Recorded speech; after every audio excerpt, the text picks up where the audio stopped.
Vou começar o programa hoje com um assunto que costuma gerar muitas dúvidas, muitos questionamentos, que é hipnose. Há mais ou menos 2 meses, um hospital na França realizou uma cirurgia cardíaca de troca de válvula sem anestesia, usando apenas o método da hipnose. O paciente tinha 88 anos, ficou acordado e disse que não sentiu dor. Toparia, Davi? Não. Sem anestesia? Sem anestesia. Mas não sentiu dor. Mas ele disse isso depois.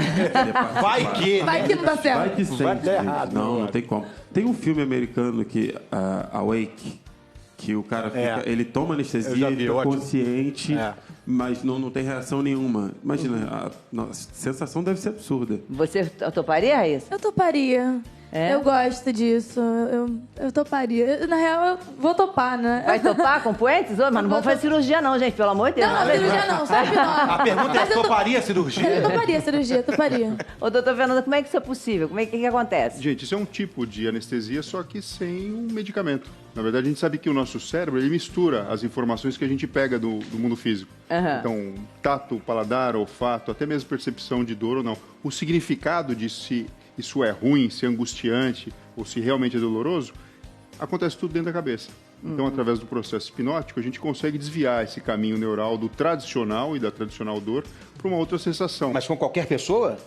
Existem pessoas que têm mais possibilidade, mas, a princípio, qualquer pessoa pode ser submetida ao processo. O mais interessante é que isso implica em menos risco do ponto de vista anestésico. Você imagina, uma cirurgia muito curta poderia ser feita assim, ou uma cirurgia de grande porte num paciente, por exemplo, com problemas que, se fosse anestesiado, com medicamentos tradicionais, poderia ter, eventualmente, um problema cardiovascular na hora da cirurgia e até seria contraindicado. Então, é algo que vem para agregar Aqui mesmo no Brasil, o SUS, desde março, né, ele começou a realizar, a admitir o tratamento com a hipnose como uma forma de alternativa ou complementar de tratamento. O Fábio está fazendo isso há 20 anos no Hospital das Clínicas de São Paulo? 24 anos. E agora se chama medicina integrativa, porque você integra tudo, sabe? E o mais interessante que a vezes não somente em cirurgia, nós temos feito hipnose para colocar pacientes em ressonância magnética que não entram. Sim, muitas pessoas. Pela claustrofobia. Sim. Com hipnose, como falou o doutor Fernando, é menos risco tem a pessoa. Ele entrou hipnotizado, já sai, pronto. É verdade, tem muitas pessoas que têm um pânico tamanho da máquina, né? fechada, né? E que precisam realmente... O teto fica aqui também, e o barulho e tudo, né? Agora, em qualquer paciente, funciona com qualquer paciente, essa é a minha dúvida. Olha, esse senhor de 88 anos... Nós trabalhamos em clínica odontológica, por exemplo, com pacientes especiais, com síndrome de Down e paralisia cerebral. Se com esses 2 casos dá com todo mundo. O negócio é que você tem que saber conversar bem com o paciente e saber programar o paciente, que é a diferença. Por exemplo, se um gago me pide para não gaguejar mais com hipnose, eu deixo mudo gagueja. Então tem que saber pedir, tem que programar, entendeu? Uma senhora falou para mim, Fábio, eu não quero ter medo de avião, o que eu faço? Não viaje. Então, não, eu quero chegar a Miami, é outro papo diferente. Por exemplo, Então depende muito do desejo da pessoa e daquilo que ela quer. Está muito aberta para isso. Acho que a fé é muito importante. A gente conversou sobre isso. É que a mente é específica e literal. Tá? Literal. Vamos tentar mostrar na prática, assim, para como é que funciona? A gente tem uma... prática é muito melhor, verdade? Não é, não? Vou trazer a Luísa aqui. Luísa, senta aqui do meu lado, por favor. Bom... Estava dizendo, o Fábio trabalha na Clínica da Dor, então tratamento não só de dor, mas também de fobias, de ansiedade, lá no Hospital das Clínicas de São Paulo. A Luísa tem um problema que é com... Lagartixa. E que tipo de problema você tem? Então, É pânico? É fobia? É fobia, né? Porque, assim, acho que medo, a gente tem medo de várias coisas. Medo de altura, a gente tem medo de ser assaltado. O meu caso com lagartixa é porque eu sei que é um bicho que não vai me engolir, mas eu não sei explicar o medo que eu tenho, que é desde criança. Você não sabe, não lembra nem desde quando ele apareceu? Não lembro. Esse é um tipo de coisa... Claro, e a nós, na hipnose, não nos interessa o porquê. Ao médico, sim, porque trabalha com o cérebro. Nós trabalhamos com a mente, que é um software. Não me interessa por quê, me interessa como ela, quando chega o momento, controla.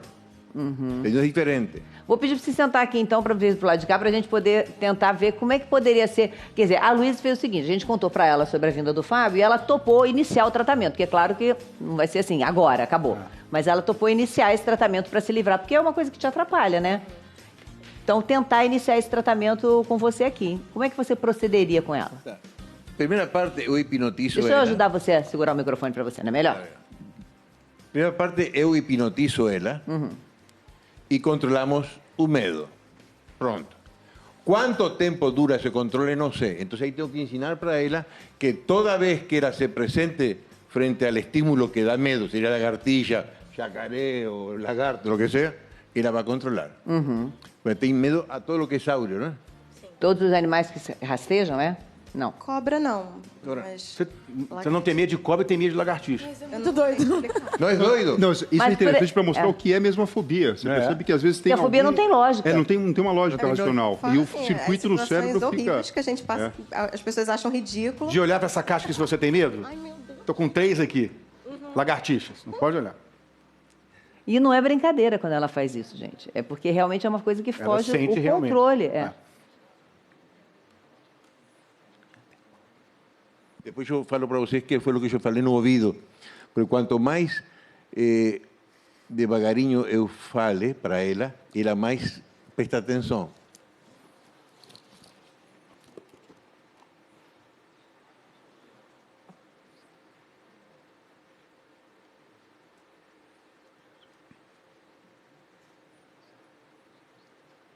E a gente tem que imaginar que está numa situação, né, de...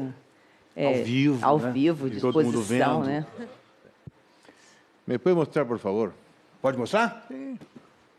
Olha ali, tranquilo. Aqui, Luiz. 3 aqui que eu te falei antes, lembra? São essas aqui. O que você sente nesse momento, Luiz? Tá ridículo. Pode botar? Tá ridículo.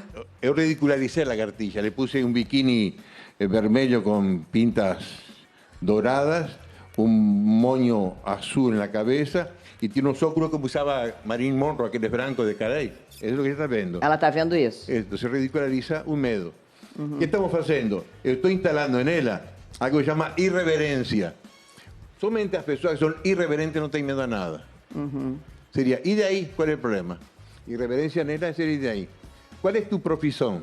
Jornalista. Jornalista é muito sistemático, entendeu? Então, e daí? E a gente é muito desconfiado também.